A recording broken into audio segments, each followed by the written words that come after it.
Informasi pertama kita awali dari mengenai Harvey Muiz. Terdakwa Harvey Muiz divonis 6,5 tahun penjara dalam sidang vonis kasus korupsi tata niaga komoditas timah.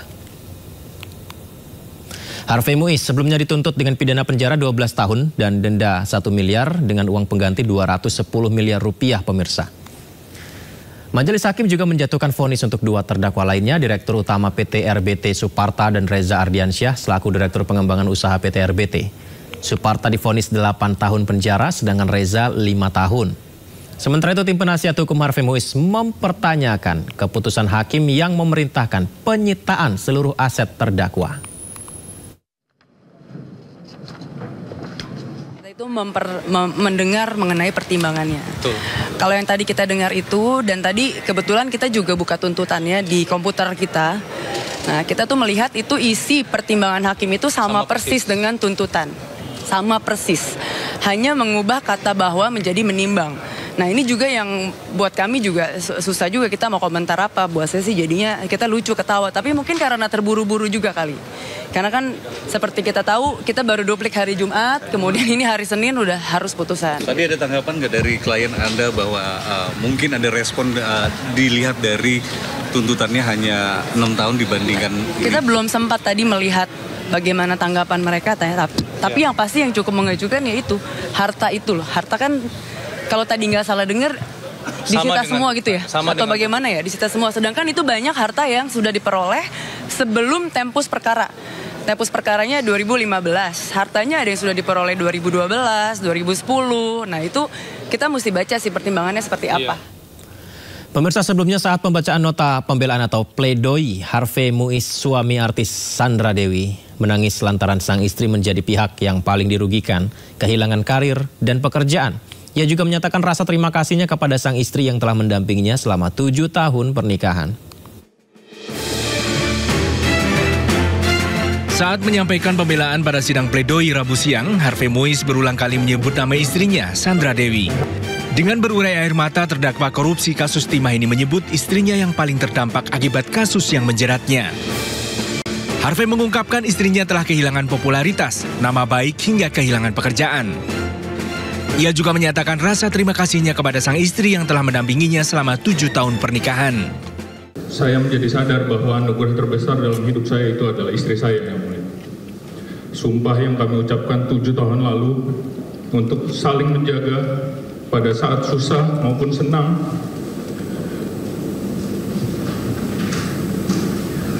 kelimpahan maupun kekurangan, pada waktu sehat maupun sakit, sampai maut memisahkan kita, dijalankan dan ditunaikan oleh Sandra tanpa keluhan apapun. Kita pikir kita kuat yang mulia, tapi kita nggak ada bapaknya yang mulia.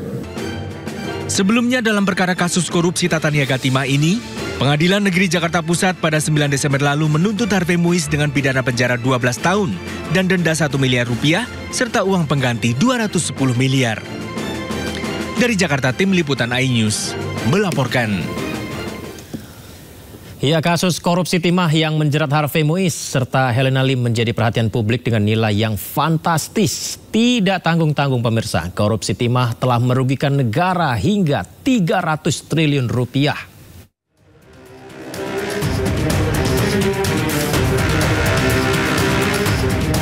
Kasus korupsi tata niaga komoditas timah menjadi perhatian publik. Tak hanya melibatkan nama-nama yang dikenal sebagai public figure, namun yang mencengangkan adalah nilai korupsinya yang merugikan negara hingga 300 triliun rupiah. Kejaksaan Agung telah menjerat 22 orang tersangka, termasuk Crazy Rich Helena Lim dan suami public figure Sandra Dewi, Harvey Muiz. Dalam kasus tersebut, jaksa juga menilai Harvey Muiz telah melakukan tindak pidana pencucian uang dengan menerima uang sebesar 420 miliar rupiah dari hasil tindak pidana korupsi.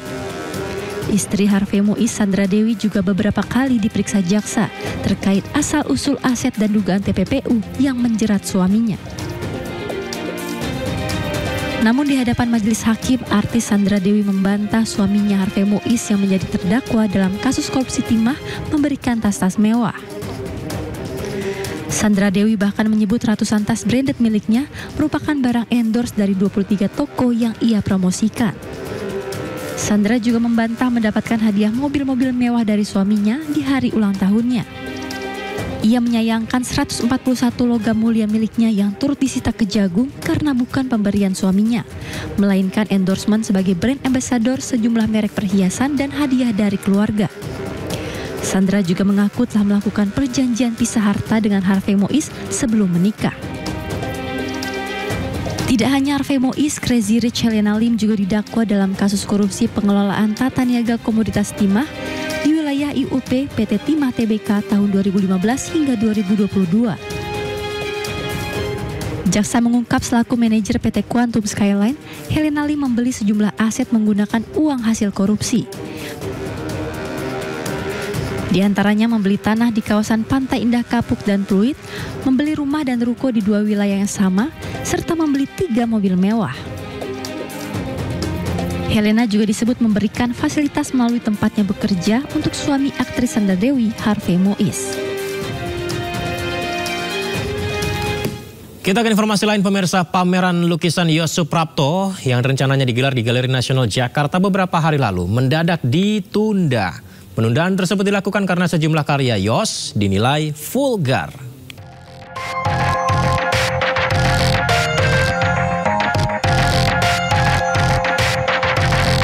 Pameran tunggal pelukis Yos Suprapto yang dijadwalkan berlangsung di Galeri Nasional Indonesia Jakarta pada 19 Desember ditunda. Pameran ditunda secara mendadak meski persiapan telah dilakukan sejak setahun lalu.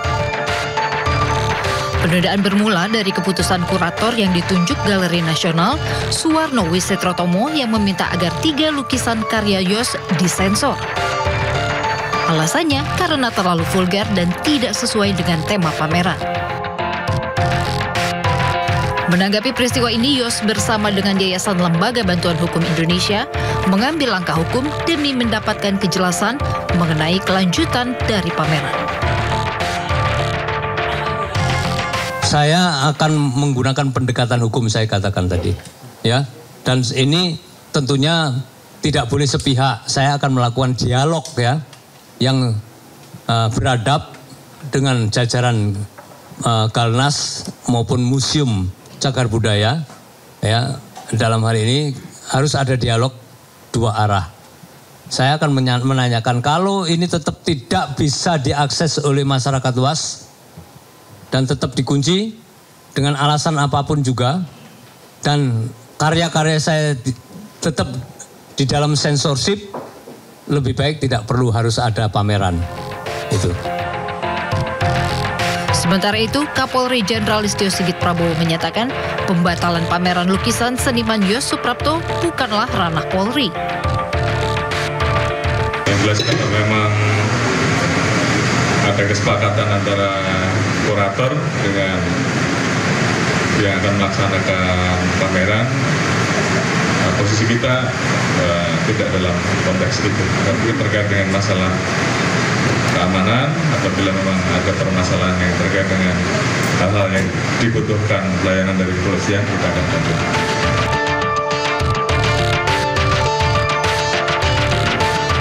Turut menanggapi penundaan pameran seniman Yos Suprapto, Menteri Kebudayaan Fadlizon membantah pihaknya membredel pameran tersebut. Nah, kurator itu sudah bekerja sama dengan senimannya memilih tema tentang kedaulatan pangan. Nah, di dalam proses akhirnya ternyata ada beberapa lukisan yang tidak sesuai dengan tema.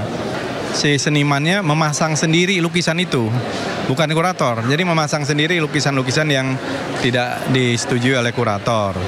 Nah, beberapa lukisan itu saya kira menurut kurator tidak pas, tidak tepat dengan tema. Ada yang tema yang mungkin motifnya politik, bahkan mungkin makian terhadap seseorang. Kemudian juga ada yang telanjang, itu juga tidak pantas. Saya kira kita semua sangat mendukung kebebasan berekspresi, tapi tentu kebebasan berekspresi jangan sampai melampaui batas kebebasan orang lain. Sebelumnya, lukisan karya seniman Yos Suprapto sempat dilarang dipamerkan dan mendapat kritik tajam oleh Kementerian Kebudayaan. Pameran pun terpaksa ditunda hingga batas waktu yang belum ditentukan. Tim Liputan iNews melaporkan. Pemirsa, kita ke informasi seputar arus mudik Natal dan Tahun Baru. 2 hari jelang Natal, stasiun Pasar Senen Jakarta dipadati penumpang. Langkah antisipasi pun telah dipersiapkan PT KAI untuk menghadapi lonjakan penumpang.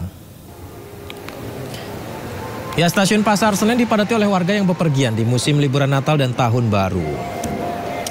Guna mengantisipasi lonjakan penumpang di masa libur Nataru, PT KAI telah mempersiapkan kereta api reguler dan tambahan.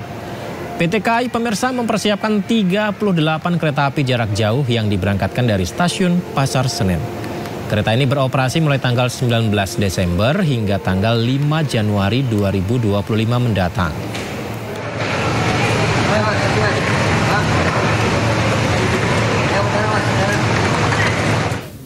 Ya, membantu Anda untuk mengetahui bagaimana situasi di stasiun Pasar Senen Jakarta mungkin akan bepergian. Kita akan lengkapi informasi Anda dengan rekan Indra Setiabudi yang saat ini berada di Pasar Senen, stasiun Pasar Senen. Selamat malam Indra, seperti apa situasi di stasiun Pasar Senen? Apakah masih ramai dengan calon penumpang? Ya, selamat malam Yudi dan juga pemirsa. Dapat kami informasikan update terkini terkait 2 hari lagi menuju Natal dan dilanjutkan dengan libur Tahun Baru 2025, yang mana biasanya memang dilakukan untuk masyarakat Jakarta khusus melakukan kegiatan bermudik begitu di momen Natal kali ini untuk bertemu sanak saudara maupun juga berwisata begitu. Dan kalau kita bahas terkait data dari stasiun Pasar Senen Jakarta, setidaknya pada hari ini stasiun Jakarta memberangkatkan sebanyak 23.000 calon penumpang yang akan bertolak dari Jakarta ke kota tujuan di Pulau Jawa. Yang mana dari kita data yang keseluruhan dalam satu Jakarta periode di 19 Desember hingga 5 Januari 2025 ini setidaknya dalam satu Jakarta sudah menjual sebanyak 415.000 lebih tiket sudah dijual begitu ataupun sudah di booking, mengingat dari total keseluruhan ini dia angka 753.000 lebih tiket yang tersedia secara keseluruhan Yudi.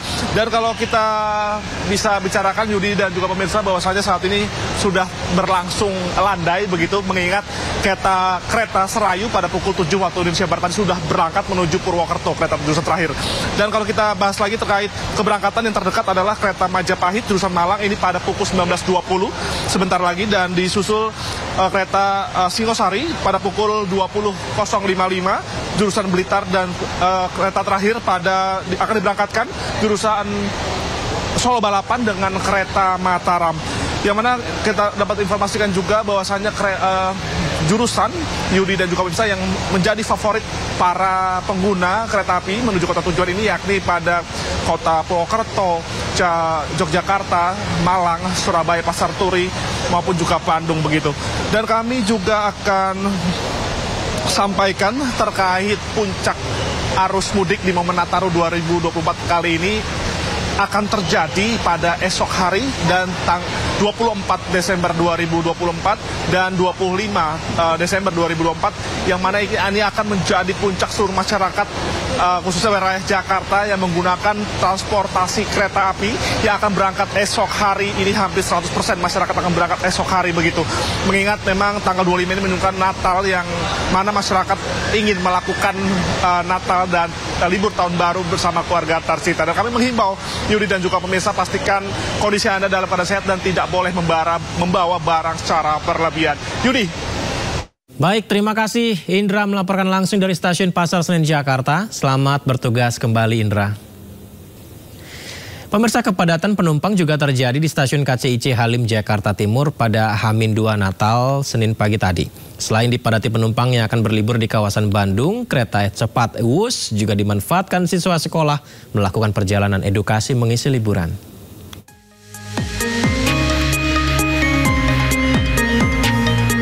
Lebih dari 10.000 penumpang kereta cepat Wus diberangkatkan dari stasiun KCIC Halim Jakarta Timur pada Senin pagi.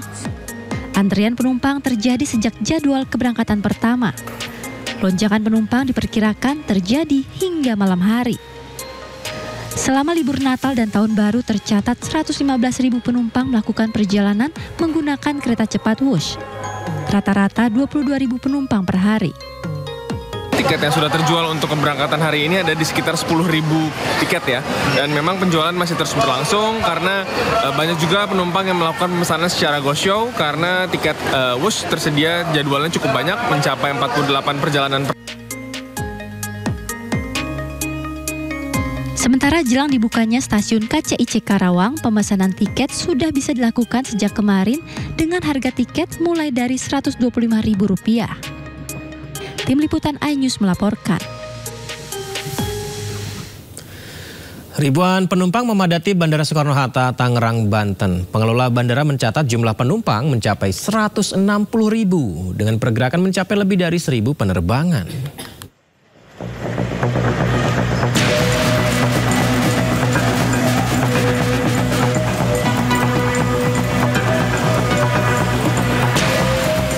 Ribuan penumpang masih memadati Bandara Soekarno-Hatta, Tangerang, Banten. Para pengguna moda transportasi udara ini kebanyakan pergi berlibur atau pulang ke kampung halaman memanfaatkan libur Natal dan Tahun Baru. Penurunan harga tiket sebesar 10% mendorong tingginya minat penumpang untuk pergi berlibur menggunakan moda transportasi udara.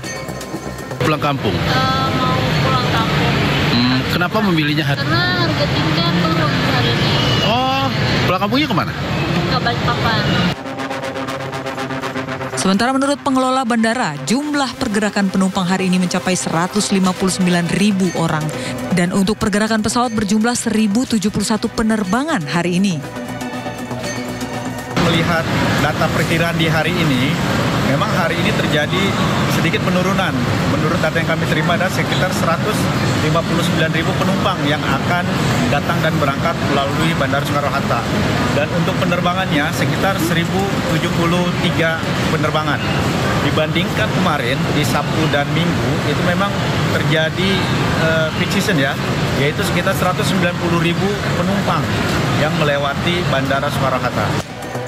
Sementara tujuan favorit masih didominasi rute penerbangan Denpasar, Medan, Makassar, Surabaya, dan Balikpapan.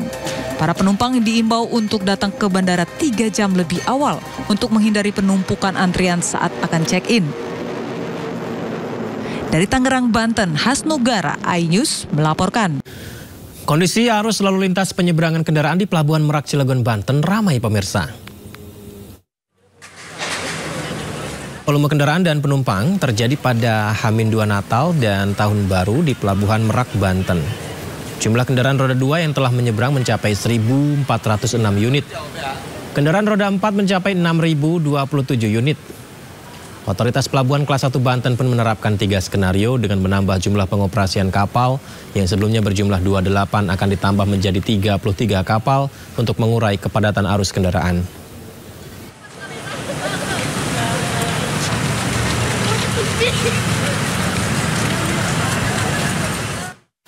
Rekayasa lalu lintas diberlakukan di kawasan Puncak selama libur Natal dan Tahun Baru. Hal ini dilakukan pemirsa untuk mengantisipasi lonjakan kendaraan.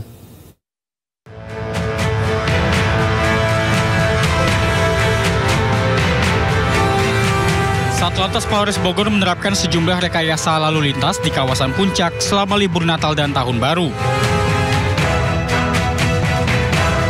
Di antaranya penerapan one way yang diterapkan dari arah Puncak menuju Jakarta atau sebaliknya dan diberlakukan secara situasional mengikuti volume kendaraan yang melintas.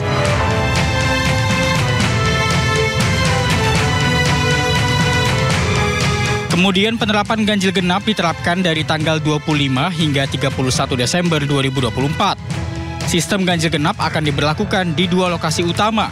Yang pertama, arah Simpang Gadok Jalan Raya Puncak sampai Simpang 4 Tugu Lampu Gentur, Kabupaten Cianjur. Kemudian yang kedua, arah Simpang 4 Tugu Lampu Gentur, Kabupaten Cianjur sampai Simpang Gadok Jalan Raya Puncak.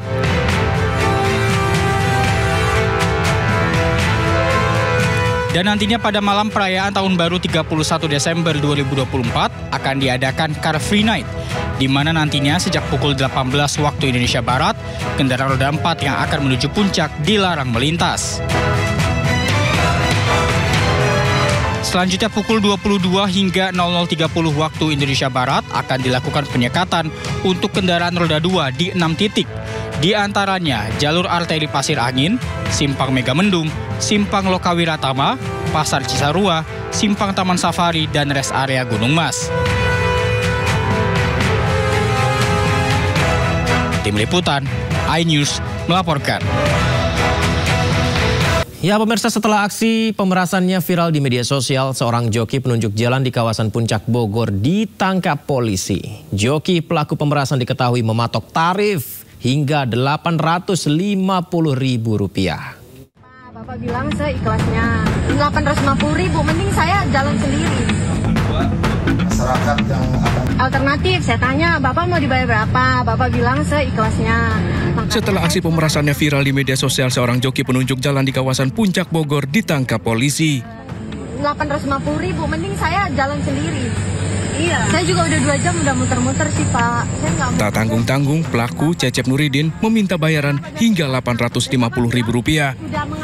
Sang joki yang merupakan warga Megamendung ini memaksa dengan mematok tarif yang diminta. Setelah ditangkap, pelaku pun meminta maaf atas perbuatannya. Nuridin memohon maaf yang sebesar-besarnya kepada wisatawan dan masyarakat Puncak, khususnya kepada pemilik akun TikTok Bilibra atas kejadian video viral. Polisi memastikan Cecep Nuridin yang saat ini ditahan di Polsek Cisarua Bogor akan diproses hukum lebih lanjut.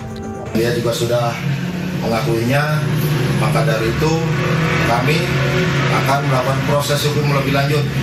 Masyarakat yang akan ke Puncak jangan menggunakan jasa untuk mengantarkan lebih cepat.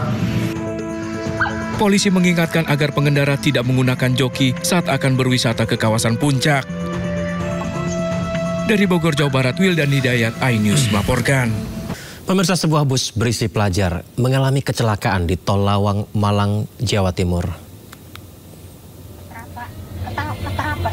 Ya, beginilah situasi pada siang menjelang sore tadi, di mana bus menabrak truk wing box di jembatan Sungai Suko. Akibat kecelakaan, 4 orang dikabarkan meninggal dunia. Jenazah korban dibawa ke RSUD Saiful Anwar Malang, sementara korban luka dibawa ke Rumah Sakit Lawang Medika. Kecelakaan ini terjadi pemirsa di KM 77, Tol Pandaan Malang arah Malang, dari Surabaya ya. Dan selain itu dikabarkan sopir serta kernet bus sempat terjepit badan bus. Bagi pengendara yang hendak ke Malang dari Pandaan disarankan untuk keluar di exit Purwodadi karena badan bus menutup sebagian jalan sehingga terjadi penumpukan kendaraan. Oh, ada korban. Ya, insiden kecelakaan bus karya wisata pelajar ini kalau kita ingat-ingat pemirsa terjadi beberapa kali belakangan ini. Maraknya kasus kecelakaan rombongan pelajar pun sempat menuai usulan untuk membuat kebijakan yang melarang kegiatan murid sekolah keluar kota. Biasanya kecelakaan rombongan pelajar terjadi karena diduga sopir mengantuk sehingga bus hilang kontrol. Lantas apa langkah yang harusnya diambil agar tidak lagi terjadi tragedi bus maut rombongan pelajar seperti ini? Kita sudah terhubung dengan Ketua Subkomite Lalu Lintas Angkutan Jalan KNKT, Ahmad Wildan, serta Wakil Ketua Pemberdayaan dan Pengembangan Wilayah Masyarakat Transportasi Indonesia, Joko Setiowarno. Saya sapa narasumber saya. Assalamualaikum, selamat malam Bapak-Bapak. Apa kabar? Waalaikumsalam warahmatullahi wabarakatuh. Baik, terima kasih sekali sudah bergabung di Sindo Prime. Pak Joko, ini entah sudah berapa kali ya Pak Joko tahun ini kecelakaan melibatkan bus pariwisata dan truk. Apa yang disoroti dari peristiwa-peristiwa yang terjadi di tahun 2024 saja yang sudah beberapa kali nih Pak Joko? Ya, sebenarnya kalau kecelakaan truk dan bus itu sudah sering kerap terjadi ya. Namun kali ini truk dan busnya kecelakaannya berbarengan.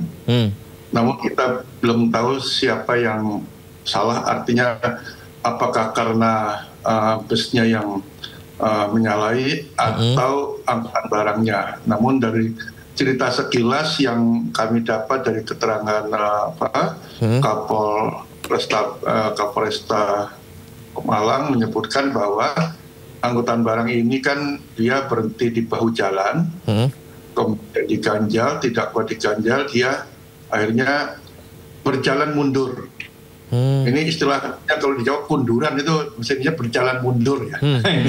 Kalau kita bilang kunduran, ini berjalan mundur. Nah, kemudian dari arah bawah karena tanjakan itu ada bis membawa pelajar. Tentunya namanya bis di jalan tol kan dia punya kecepatan minimal ke 80. Pasti kecepatan lebih dari 80 lah gitu ya.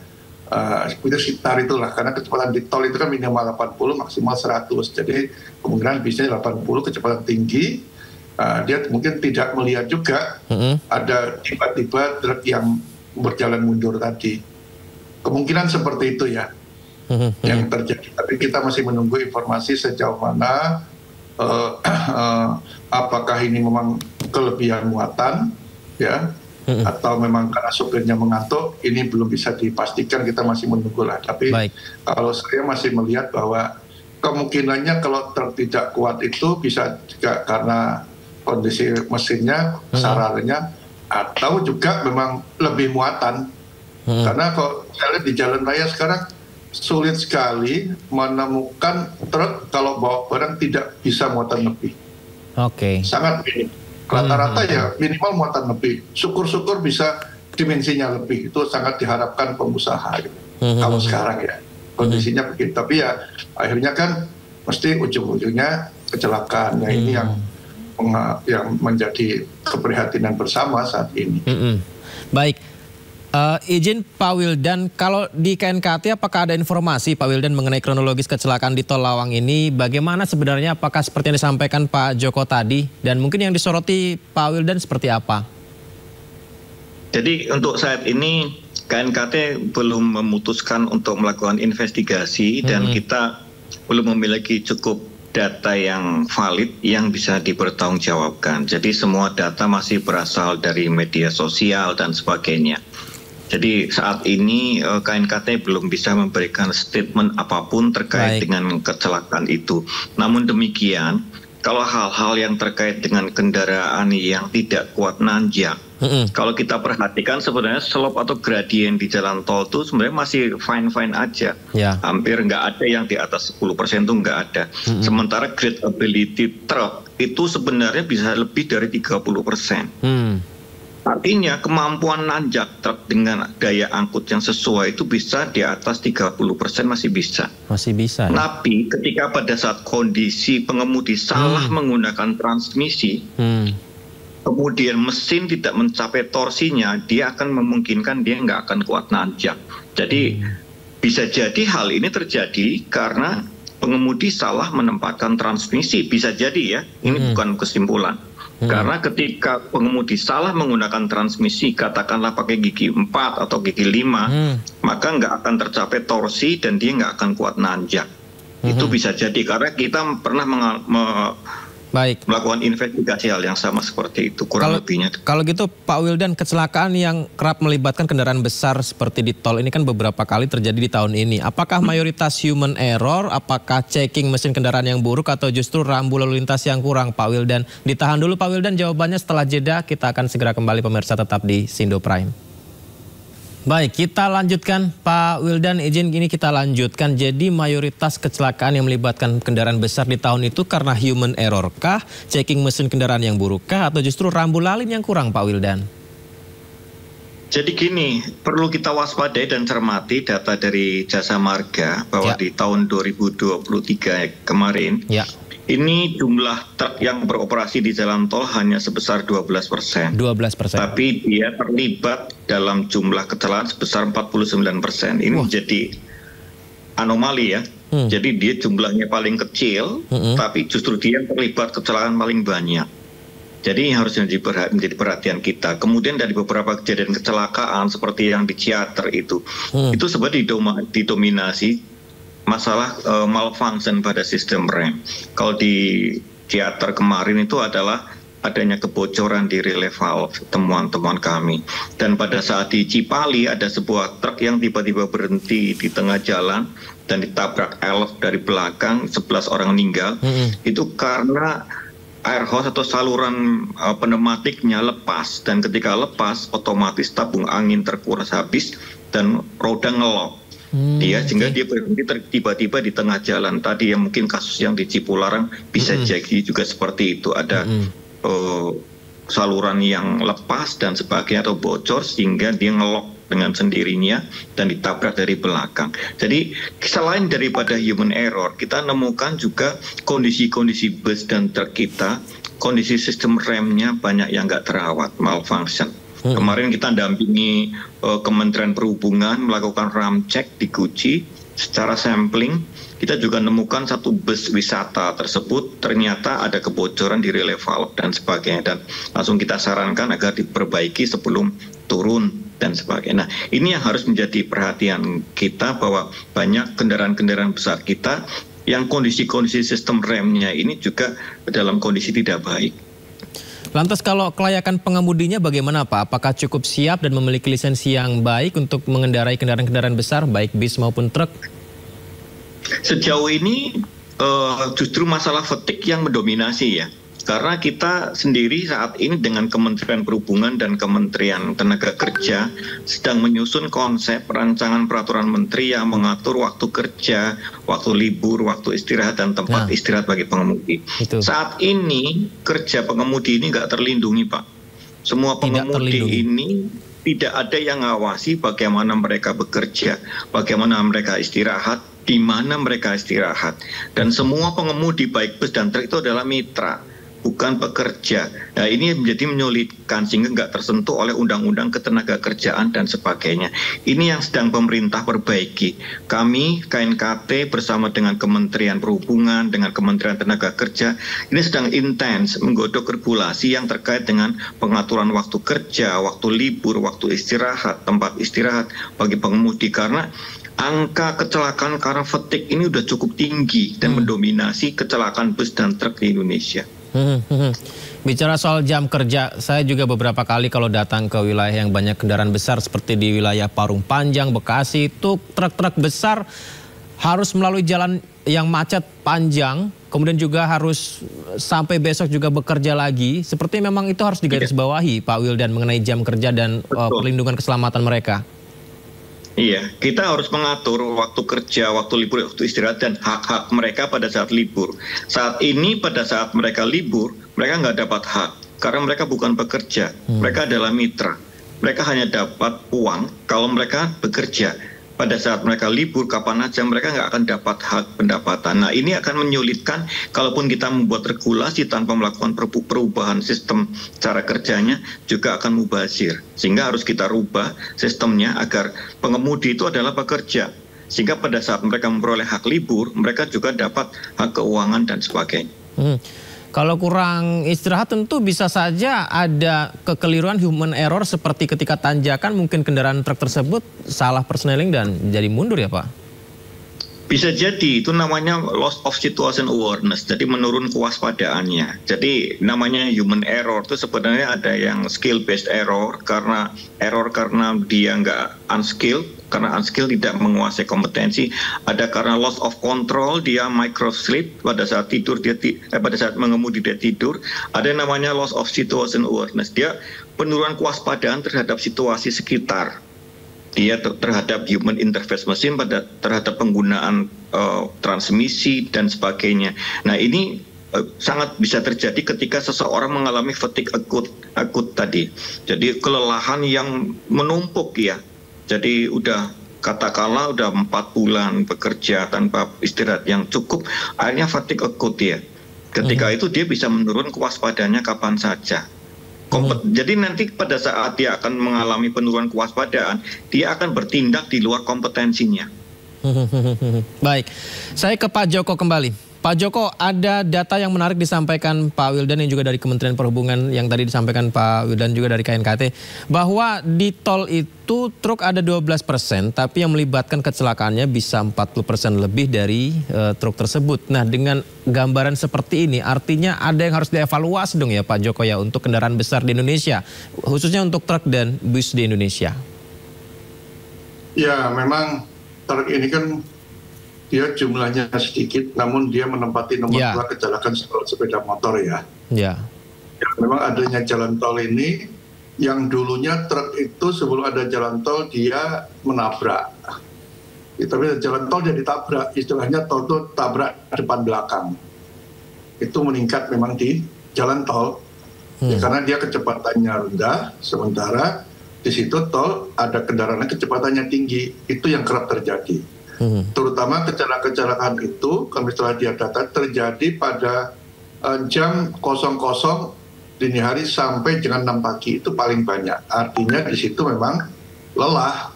Sementara truk jalannya lambat, yang menabrak dari belakang dalam posisi supirnya mengantuk. Itu yang kerap terjadi. Seperti kecelakaan pencetus jalan tol almarhum Pak Hermanto Dardak, itu juga dini hari. Kemarin juga ada Kapolres Boyolali juga dini hari. Nah, oleh sebab itu memang kelelahan sopir itu menjadi hal utama harus diperhatikan kalau perjalanan jarak jauh. Tidak hanya pengemudi truk atau bus, tapi pengemudi biasa pun justru yang juga terjadi. Artinya kalau perjalanan jarak jauh dini hari ini harus waspada. Semua pengemudi lah. Karena ini menjadi penyebab kecelakaan kalau di jalan tol pada saat dini hari. Yang paling banyak gitu ya. Baik. Pak Joko, mengenai jam kerja pengemudi dan perlindungan pengemudi, belum lagi kelayakan merata untuk kendaraan-kendaraan besar. Mengapa ya Pak, ini masih belum bisa selesai untuk dibereskan? Dan apa yang harus dilakukan pemerintah untuk memaksimalkan di negeri ini Pak Joko? Ya, ini kaitannya jam kerja pengemudi juga kaitannya nanti dengan tempat istirahat pengemudi. Okay. Ya. Jam kerja pengemudi itu sudah jelas di dalam aturan undang-undang itu maksimal memang 8 jam per hari. Setiap 4 jam dia istirahat. Perusahaan-perusahaan bus atau perusahaan angkutan barang yang memang cukup bagus itu mereka memantau kondisi pengemudinya. Ya, terutama angkutan barang kami tahu, tapi tidak banyak perusahaan seperti itu. Jadi sampai tempat istirahat macet pun selalu dipantau. Nah, ini perusahaan-perusahaan, tapi yang tidak sedikit juga itu dilepas. Itu yang banyak terjadi. Ya, kemudian ini berkaitan tempat istirahat. Di rest area ini memang sudah ada tempat istirahat yang terpisah antara truk sama non truk lah, ya. Namun bagi pengemudi terkadang mereka juga tidak nyaman juga ketika istirahat karena sering ada barangnya itu hilang, ban biasanya dicuri, sehingga mereka tidak nyaman. Ya, jadi berarti ketika masuk rest area kemudian istirahat enggak juga. Kami menemukan juga di lapangan kalau dia istirahat cari tempat dekat truknya aja, tikar dan sebagainya agar bannya tidak hilang. Dan itu kan mahal, banyak pencurian ban di rest area ya. Iya. Makanya kami mengusulkan bagaimana seperti di banyak negara di Eropa, terminal angkutan barang dan penumpang itu berdampingan, tapi keluar masuk pintunya berbeda. Ya, jadi kalau umpamanya sudah berbeda seperti itu, akan kalau tiba-tiba ada kendaraan kecil masuk ke lingkungan truk, berarti dia mau mencuri lah. Itu kalau di rest area. Bagaimana di jalan nasional? Nah, sampai saat ini tuh pemerintah tuh tidak punya namanya terminal angkutan barang, nggak ada. Yang ada itu pangkalan truk. Ada oleh swasta, ada oleh beberapa Pemda. Pemda juga membangun, cuman Pemda ini punya keterbatasan. Di Jawa Tengah tuh setahu saya ada sekitar 4 atau 5, contohnya ada di Batang, di Kabupaten Kudus, kemudian Kota Semarang, ada di Surakarta juga ya, tapi milik Pemda, tapi tidak sebut terminal, sebutnya tempat parkir. Tempat parkir, nah, pangkalan tadi ya Pak? Ya, ini penting di jalan-jalan nasional itu harus ada tempat. Saya bilang, cobalah diambil alih, ya terminal-terminal pangkalan truk itu yang dari daerah itu oleh pusat dibangun yang representatif lah untuk tempat istirahat mereka. Jangan seperti pangkalan truk itu banyak kumuh, kotor dan sebagainya. Jadi kita punya contoh, tapi sebenarnya kita tuh punya contoh pemerintah truk terminal angkutan barang, tapi yang dibangun di daerah-daerah yang tidak memerlukan contoh. Membangun terminal angkutan barang internasional di Sekau, PLBN Sekau, di PLBN Sota, padahal pembatas itu di sana jalan desa Papua Nugini lah, barang apa yang mau diangkut gitu kan, masih mending lah bangun di mana tuh, di Entikong, itu pun yang nggak banyak yang menggunakan. Kenapa tidak dibangun di jalan-jalan nasional? Pantura, Bekasi gitu ya Pak? Menggunakan terminal tipe A lah sekarang yang masih sepi, mungkin akan sepi sekali. Sepi masih memungkinkan truk-truk itu bisa masuk. Contohnya di Sumatera tuh ada kok terminal penumpang Arya Jaya, itu keluar dari jalan tol lah. Saya kira itu bisa digunakan, sementara tetap segera dibangun untuk tempat istirahat pengemudi truk itu di jalan nasional. Gitu. Baik, itu PR-nya ya Pak ya. Kemudian Saya kembali ke Pak Wildan. Apa saran dari KNKT Pak Wildan kepada pengusaha atau pemilik truk dalam hal ini untuk menurunkan tingkat fatalitas saat kecelakaan di jalan raya, Pak? Ya, kami minta agar mereka memperhatikan standar-standar terkait dengan keselamatan. Yang pertama adalah memastikan pengemudinya bugar, kemudian kompeten. Kemudian terkait kendaraan, dipastikan adalah dirawat pemeliharanya dengan baik dan dilakukan namanya pemeriksaan sebelum melakukan pengoperasian. Jadi daily check ini, pre-trip inspection ini adalah sangat penting, terutama pada sistem rem, karena beberapa kecelakaan terjadi karena tadi ada kebocoran pneumatik, kebocoran hidrolik, travel stroke kampas menuju tromolnya terlalu jauh, ya, tabung anginnya isinya oli, isinya air dan sebagainya. Itu kalau kita lakukan namanya daily check atau pre-trip inspection, hal itu sebenarnya dapat terdeteksi lebih dini sehingga kendaraan itu nggak akan berjalan kalau memang ditemukan.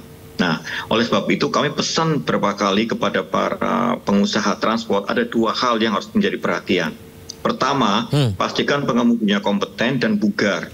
Yang kedua, pastikan kendaraannya siap, yaitu minimal dilakukan namanya daily check atau pre-trip inspection sebelum beroperasi. Sehingga sistem rem, sistem lampu dan rodanya dalam kondisi siap dan tidak akan mengganggu atau meningkatkan risiko terjadi kecelakaan di jalan.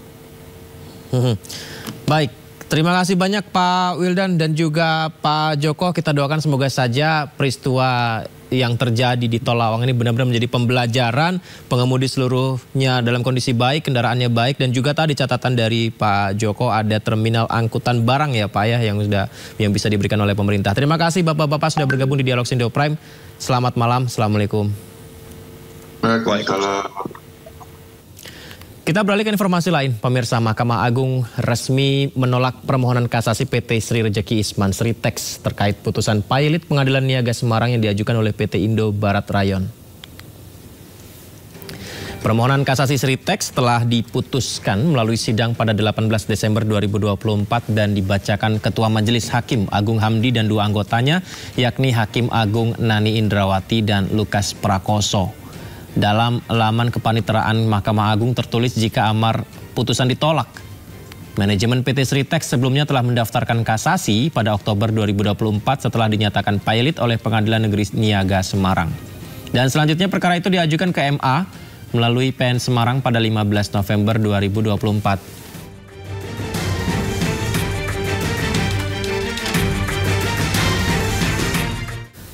Wakil Menteri Ketenagakerjaan Immanuel Ebenezer atau Bang Noel menyebut ada tangan setan yang diduga sengaja bermain dalam proses kepilotan PT Sritex. Yang pertama, kami menduga dugaan dalam proses kepilotan ini ada tangan setan yang bermain. Wakil Menteri Ketenagakerjaan Immanuel Ebenezer menyebut ada pihak yang diduga sengaja bermain dalam proses kepilotan PT Sritex. Hal tersebut disampaikan Wamenaker saat ditanya awak media tentang sikap Presiden Prabowo soal PT Sritex. Meski demikian, Wamenaker enggan menyebut siapa sosok tangan setan tersebut dan menyebutkan bahwa sosok tersebut akan terungkap nantinya, tinggal menunggu waktu. Pada kesempatan itu, Wamenaker juga memastikan komitmen Presiden Prabowo Subianto bahwa buruh Sritex tidak akan di-PHK. Yang pertama, kami menduga dugaan dalam proses kepilotan ini ada tangan setan yang bermain. Kita catat. Kedua, soal sikap Presiden, saya rasa sikap Presiden tidak berubah, yaitu tidak ada PHK. Pemerintah melalui Kementerian Perindustrian berupaya menyelamatkan PT Sri Rejeki Isman Tbk atau Sritex dari kondisi pilot. Sejumlah skenario penyelamatan disiapkan agar raksasa tekstil ini bisa terus beroperasi tanpa ada pemutusan hubungan kerja karyawan. PT Sritex saat ini mempekerjakan 50.000 karyawan. Meski terus berproduksi, Sritex memiliki utang yang terus bertambah selama bertahun-tahun. Dari laporan keuangan terbaru, PT Sritex saat ini memiliki utang sebesar 25 triliun rupiah ke sejumlah pihak. Tim Liputan iNews melaporkan. Berbagai solusi dan skenario disiapkan pemerintah untuk menyelamatkan nasib karyawan Sritex yang terancam PHK besar-besaran. Presiden Prabowo Subianto meminta menteri-menterinya melakukan penyelamatan pabrik tekstil terbesar di Indonesia itu agar tidak terjadi PHK besar-besaran terhadap karyawannya.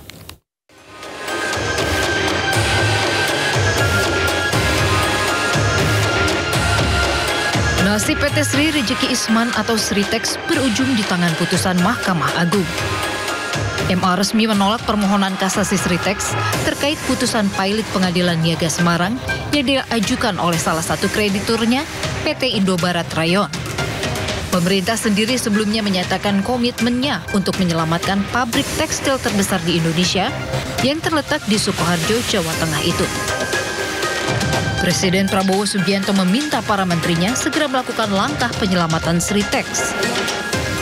Menko Perekonomian Airlangga Hartarto mendesak manajemen Sritex untuk tidak melakukan PHK besar-besaran terhadap puluhan ribu karyawan Sritex. Sementara itu dalam kunjungannya ke pabrik Sritex Oktober lalu, Wakil Menteri Ketenagakerjaan Immanuel Ebenezer menegaskan pemerintah terus memastikan nasib 50 ribu karyawan Sritex telah dijamin oleh perusahaan. Ini liar yang saya tidak tahu sengaja membuat kesan negatif terhadap perusahaan Sritex itu sendiri, dan negara sadar saja tidak. Karena dampak itu itu membuat kita khawatir. Ketika mendapatkan informasi Sritex pilot, Presiden Prabowo langsung tugaskan 4 menteri, Menteri Keuangan, BUMN, Perdagangan, dan Menteri Tenaga Kerja. Nah, ini bentuk hadirnya saya ini adalah atas perintah Presiden. Manajemen Sritex sendiri saat itu menyatakan operasional perusahaan masih berjalan normal, meski dinyatakan pilot. Nanti baru kami buat, kami akan kembalikan ke Pak Menteri. Jadi sampai hari ini operasional masih jalan normal. Ya, kita kan total Sritex Group itu kan hampir 50 ribu orang yang bekerja. Jadi kita tetap mempunyai spirit yang kuat. Berdiri sejak 1966, PT Sritex yang mempekerjakan 50 ribu karyawan saat ini terlilit utang ke sejumlah pihak yang mencapai 32 triliun rupiah. Sritex selalu digugat pilot oleh PT Indobarat Rayon ke Pengadilan Niaga Semarang. Tim Liputan iNews melaporkan. Pemerintah menaikkan pajak pertambahan nilai 12% menuai reaksi dari masyarakat. Namun menurut pemerintah aturan tersebut diambil dengan langkah-langkah perlindungan, terutama bagi penggerak UMKM.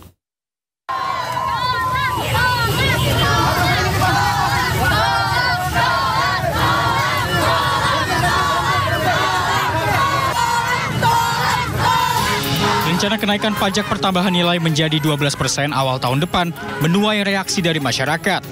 Rencana ini melahirkan petisi penolakan yang telah ditandatangani lebih dari 113.000 orang. Tidak hanya itu, ratusan pemuda juga menyuarakan penolakan mereka di Jakarta dan meminta agar Presiden Prabowo membatalkan keputusan PPN 12%. PPN 12% katanya cuma buat barang mewah, menurut saya itu adalah pekaburan aja gitu, supaya meredam kemarahan teman-teman yang jadinya dianggap biasa aja nih naiknya gitu. Padahal ya itu cuma upaya-upaya pengaburan fakta. Kayak kita bisa lihat minyak yang 11% itu cuma minyak kita doang. Emang bisa minyak kita itu menampung semua kebutuhan demand dari masyarakat semua? Nggak mungkin. Meski PPN naik, pemerintah mengaku tetap melindungi masyarakat, terutama golongan kecil. Sejumlah langkah perlindungan juga telah ditetapkan, salah satunya bagi penggerak UMKM. Bagi kelompok masyarakat yang tidak mampu akan dilindungi atau bahkan diberikan bantuan. Disinilah prinsip negara hadir. Ini asas keadilan akan kita coba terus, tidak mungkin sempurna tapi kita coba mendekati untuk terus menyempurnakan dan memperbaiki. Oleh karena itu, meskipun tadi disampaikan oleh Pak Menko undang-undang mengenai HPP, mengenai PPN 12% itu diberlakukan, selama ini pemerintah dan DPR di dalam mendesain undang-undang juga memperhatikan atau terus memperhatikan keperpihakan kepada masyarakat tersebut. beberapa paket insentif kebijakan. Yang pertama di sektor UMKM itu pemberian insentif PPh final terhadap UMKM sebesar 0,5% yang berlaku selama 7 tahun. Itu apa bagi UMKM yang sudah mendapatkan insentif selama 7 tahun, diperpanjang masa waktunya 1 tahun. Pemerintah telah memastikan kenaikan PPN 12% pada 1 Januari 2025. Dalam aturannya, PPN 12% hanya dikenakan pada barang-barang yang dinilai mewah dan premium. Barang mewah yang dimaksud diantaranya rumah sakit kelas VIP, pendidikan standar internasional, hingga vitamin dan daging premium. Tim Liputan, iNews melaporkan. Kementerian Keuangan memastikan kebijakan PPN 12% hanya menyasar kelompok menengah atas. Kepala Badan Kebijakan Fiskal Kementerian Keuangan menyebut kebijakan PPN 12% diambil demi memperkuat asas keadilan. Pemerintah menyatakan barang kategori mewah seperti makanan mewah, jasa kesehatan VVIP, hingga jasa pendidikan dengan SPP mahal akan dikenakan PPN sebesar 12% mulai 1 Januari 2025. Kepala Badan Kebijakan Fiskal atau BKF Kementerian Keuangan Febrio Nathan Kacaribu menjelaskan bahwa PPN atas barang dan jasa mewah menjadi upaya pemerintah dalam mendorong asas keadilan dalam sistem perpajakan. Dalam kajian BKF, sekitar 50% belanja perpajakan di bidang PPN selama ini ternyata dinikmati oleh orang-orang kaya. Maka dengan prinsip keadilan, Febrio menilai sangat wajar jika pemerintah akan mengenakan PPN 12% bagi komoditas yang hanya dikonsumsi orang kaya. Dengan kata lain, kelompok orang kaya yang berada pada masyarakat desil 9 dan 10 akan dikenakan pajak PPN yang lebih tinggi, sementara masyarakat menengah kecil yang berada di desil 1 hingga 8 tetap mendapat insentif PPN. Harapannya, belanja perpajakan atau insentif PPN yang selama ini belum tepat sasaran akan semakin lebih adil. Mayoritas dinikmati oleh menengah ke atas. Justru yang miskin rentan sama aspiring middle class itu memanfaatkannya itu tadi totalnya setengah dari itu. Jadi desil 1 sampai desil 8 itu kurang lebih setengah. Desil 9, 10 itu setengah sendiri, menikmati dari 265 triliun tersebut. Nah makanya dengan prinsip keadilan, asas keadilan tentunya sangat wajar kalau kemudian kita mengatakan ya sebaiknya yang desil 9 dan 10 itu boleh membayar lebih banyak.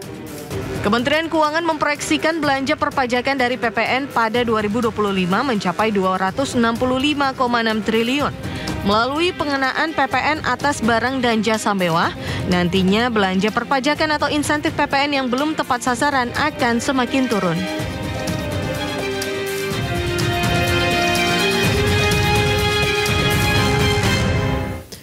Rencana pemerintah untuk menaikkan PPN menjadi 12% menuai gelombang ketidaksetujuan dari masyarakat. Banyak pihak menilai kebijakan ini akan semakin memberatkan beban ekonomi, terutama bagi kalangan menengah ke bawah. Naik menjadi 12%. Sejujurnya enggak sih. Karena kan gaji kita juga paling UMR naik. Cuman kalau misalnya di atas UMR kan biasa nggak tahu ya naik apa enggak. Terus abis itu ntar potong lagi 12%, lumayan ya. Apalagi aku yang tulang punggung keluarga sih, jadinya kayak berat. Mungkin kalau misalnya untuk solusi mungkin lebih digedein aja untuk UMR-nya karena kebutuhan sekarang juga naik ya Kak, terus kebutuhan kita semua, apalagi kayak transport, terus makan segala macam, itu semuanya naik. Kalau misalnya pajak juga naik, kurang setuju, karena ya 11% aja tuh udah lumayan tinggi kan. Di Asia tuh udah urutan ketinggi nomor 2 ya kalau nggak salah. Nah, apalagi 12%, dan gue sebagai pekerja, terus juga konten kreator juga kayak shock gitu. Tapi semoga bisa dipertimbangin lagi sih sama pemerintah. Kalau misalkan untuk kalangan atas sih ya nggak masalah ya. Tapi kalau disamaratakan kayaknya kasihan deh buat yang kalangan bawah. Asal dipergunakan betul-betul untuk kepentingan kita lagi nggak apa-apa. Tapi kita lihat juga kan masih banyak juga ya masyarakat kita yang masih kurang, terutama kesehatan sama pendidikan. Nah, betul nggak dipergunakan untuk ke sana? Kalau enggak, lebih baik jangan gitu. Selain naiknya PPN ya, kurangin aja gaji-gaji para pejabat.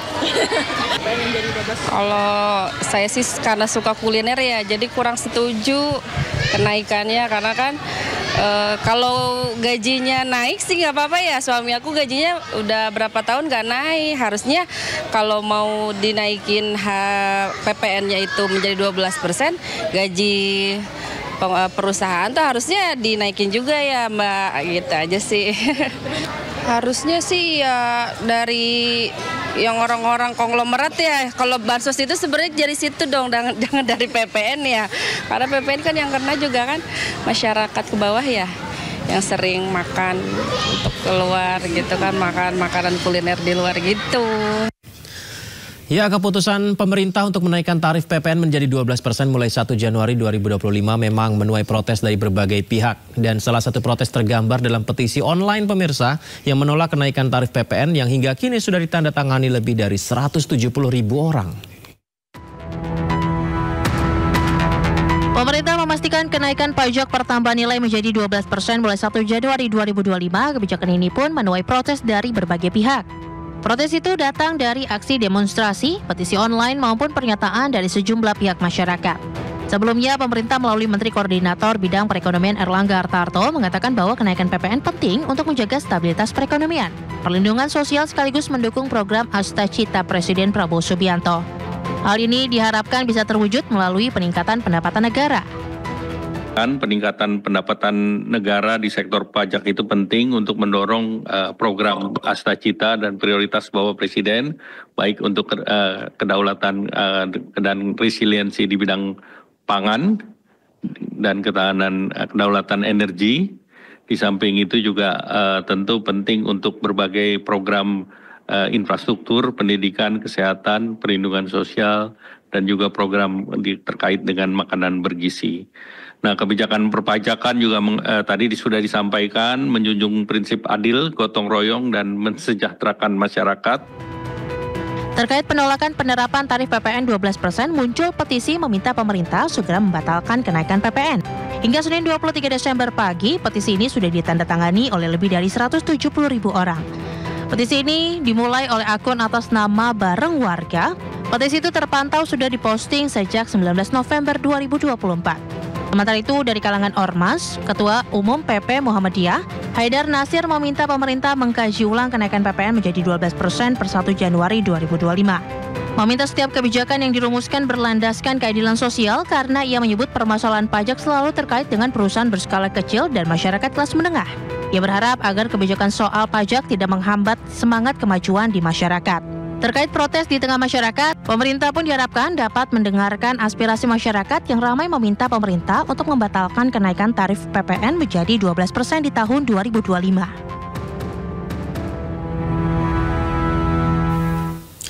Sementara itu, unggahan akun Instagram Ditjen Pajak dihujat warganet pemirsa. Warganet mengoreksi cara menghitung barang yang terkena PPN 12% yang dinilai keliru oleh netizen.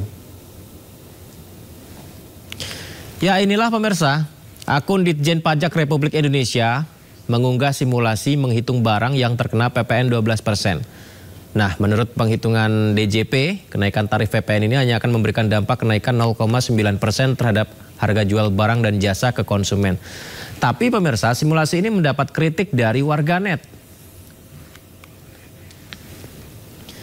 Warganet menilai simulasi ini terlalu menyederhanakan efek domino dari kenaikan tarif PPN 12%. Sehingga potensi ini menyesatkan masyarakat, di mana PPN berdampak langsung pada setiap tahap rantai pasok, mulai dari bahan baku hingga barang jadi, semuanya terdampak.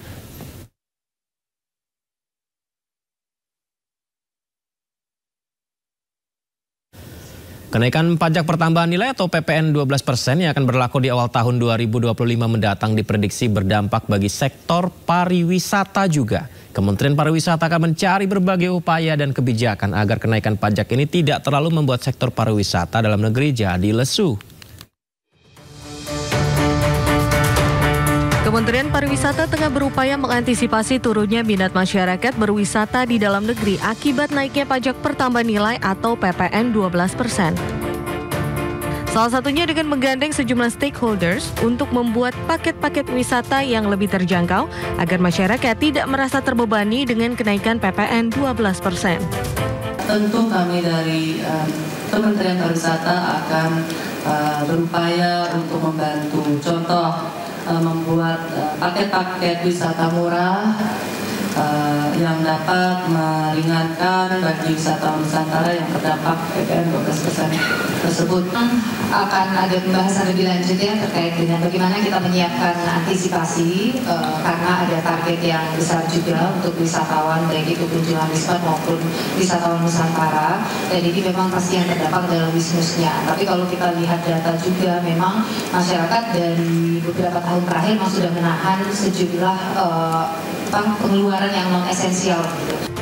Meski dihantui kenaikan PPN 12%, Kemenpar optimis dengan upaya tersebut dapat memberikan kontribusi positif di sektor pariwisata, khususnya dalam pertumbuhan ekonomi yang Masih bersama kami pemirsa, banjir bandang melanda 3 kecamatan di Kabupaten Maros, Sulawesi Selatan. Ratusan rumah warga dan 13 jembatan gantung rusak usai diterjang arus deras sungai dan tidak ada korban jiwa dalam musibah ini.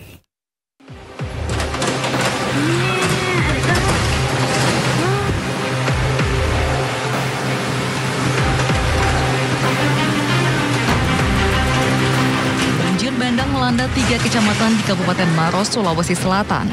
Banjir bandang terparah menerjang 2 desa, yakni Desa Cenrana dan Desa Matirobaji di Kecamatan Camba, Kabupaten Maros.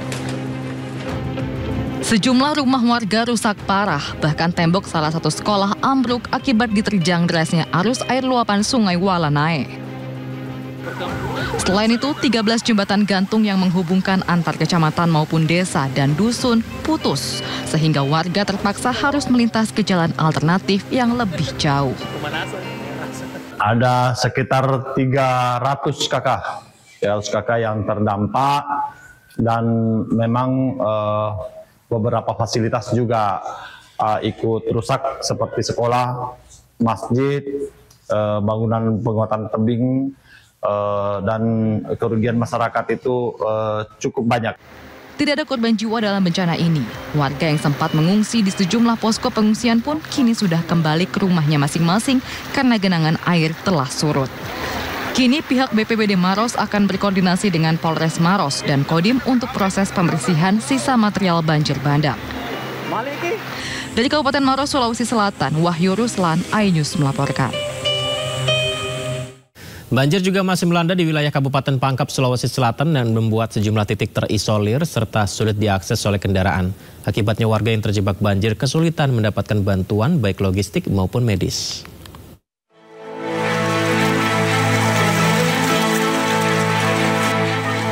Wilayah Bulu-Bulu, Kelurahan Androng Apaka, Kecamatan Pangkajene, Kabupaten Pangkep, Sulawesi Selatan menjadi salah satu wilayah yang dilanda banjir terparah di Kabupaten Pangkep. Banjir disebabkan kenaikan debit air sungai usai diguyur hujan deras terus-menerus. Ketinggian banjir membuat akses jalan terputus dan melumpuhkan aktivitas warga. Petugas kepolisian dari Polres Pangkep bersama instansi terkait pun mendatangi lokasi untuk mendistribusikan bantuan kepada warga yang terdampak.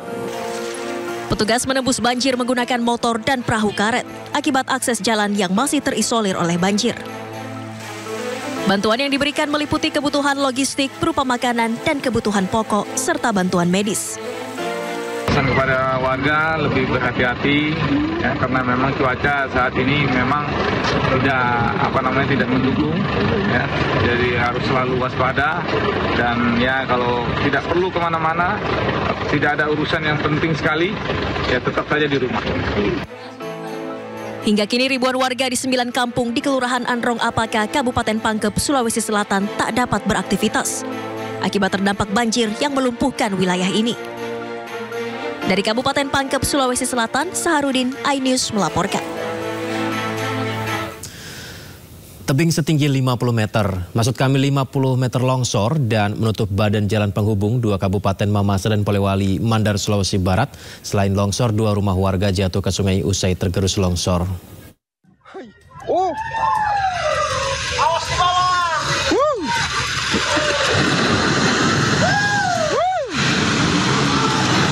Tebing setinggi 50 meter di Kecamatan Mesawa, longsor dan menutup badan jalan penghubung dua kabupaten, Mamasa dan Polewali Mandar, Sulawesi Barat.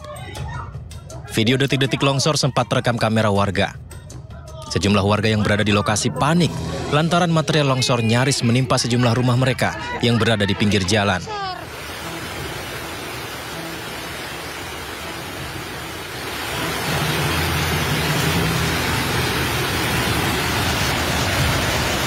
Tak jauh dari lokasi yang sama, 2 rumah warga yang berada di pinggir jalan jatuh ke sungai akibat tergerus longsor usai diguyur hujan deras. Beruntung dalam 2 peristiwa tersebut tidak ada korban jiwa. Kejadian longsor di ruas, sebenarnya ada di ruas jalan di Mesawa, tepatnya di Desa Rimpung. Rumah ada 2 unit sedang dalam keadaan kosong. Pemilik rumah memang sedang tidak berada di tempat karena sedang merantau. Untuk menangani bencana ini, pihak BPBD setempat masih terus mendata terhadap korban bencana, termasuk mengerahkan alat berat ke lokasi untuk membuka kembali akses jalan yang tertutup longsor. Dari Mamasa, Sulawesi Barat, Frendy Christian, iNews melapor. Jalan tol Probowangi yang menghubungkan Probolinggo dan Banyuwangi sudah bisa digunakan pemirsa. Meski belum selesai total, namun tol ini diharapkan bisa membantu memecah kemacetan saat libur Natal dan Tahun Baru.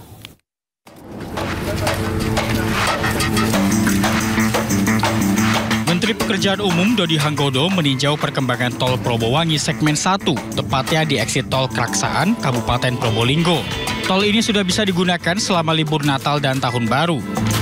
Terpantau sejak diresmikan, tol Probowangi segmen 1 sudah dilewati sekitar 3.000 kendaraan yang melintas. Tol Probowangi segmen 1 ini diuji coba dari tanggal 21 Desember hingga 5 Januari dari jam 6 pagi hingga jam 4 sore dan hanya 1 jalur. Untuk arus mudik pada tanggal 21 hingga 27 Desember 2024, tol dibuka untuk pengendara yang menuju Bali. Sementara pada arus balik tanggal 28 hingga tanggal 5 Januari 2025, hanya pengguna dari arah Bali yang bisa melewati tol ini. Pembangunannya belum 100%, baru 80 sekian persen Pak ya. 84 sekian persen. Makanya kemudian dengan alasan safety, kita ya operasikan setengah hari Pak ya. Sampai jam 4 sore ya. Sampai jam 4 sore. Dan hanya bisa beroperasi separuh lajur. Warga yang melewati tol ini pun mengaku cukup puas. Mereka bisa menghemat waktu dalam berkendara menuju lokasi-lokasi favorit wisata seperti Banyuwangi dan Bali. Kebetulan ini kita mau coba bawa anak-anak untuk ke Bali. Alhamdulillah dari perjalanan dari Serang sampai Banten, dari Serang Banten sampai sekarang di mana? Probolinggo nih.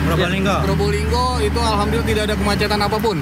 Siap. Dan lancar jaya. Alhamdulillah petugas-petugas kepolisiannya siaga terus di tiap-tiap titik dan alhamdulillah juga nggak ada benar-benar sama sekali macet. Saat ini pembangunan tol Probowangi bagian 1 masih dalam pembangunan, namun 84% telah rampung. Sementara untuk ruas Probolinggo Besuki rencananya akan selesai pada Juli 2025 mendatang. Dari Probolinggo, Jawa Timur, Hana Purwadi, iNews melaporkan. Memasuki masa libur Natal dan Tahun Baru, objek wisata Malioboro, Yogyakarta mulai dipadati pengunjung. Selain itu, tingkat kunjungan wisatawan ke Pulau Bali juga mengalami peningkatan yang signifikan di masa libur Nataru.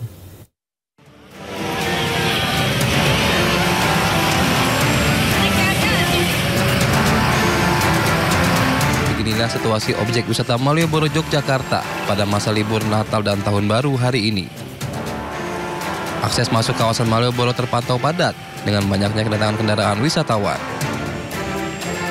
Malioboro memiliki kesan menarik sebagai objek wisata favorit di Yogyakarta. Diperkirakan, puncak arus kunjungan wisatawan di Malioboro akan terjadi pada 31 Desember 2024 mendatang.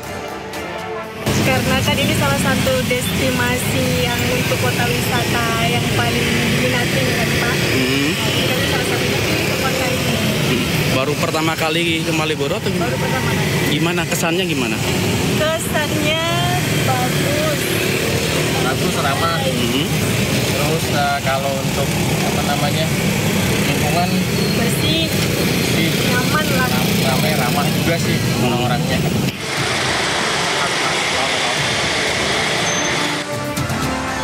Tidak hanya di Yogyakarta, tingkat kunjungan wisatawan ke Pulau Bali juga mengalami peningkatan yang signifikan. Salah satu daerah yang menjadi favorit wisatawan yakni kawasan Ubud di Gianyar, Bali. Meningkatnya jumlah kunjungan wisatawan juga terlihat dari okupasi hotel di Ubud yang telah mencapai 75%. Data dari teman-teman villa maupun hotel memang agak menurun dari tahun lalu. Namun okupansi diperkirakan 70-75%. Tapi nanti di akhir tahun dari beberapa pengusaha menyampaikan cukup maksimal ataupun mendekati 90%. Meskipun ada sedikit penurunan jumlah wisatawan Bali tahun ini, namun tingkat okupasi hotel diprediksi terus bertambah hingga 90% di malam tahun baru. Tim Liputan iNews melaporkan.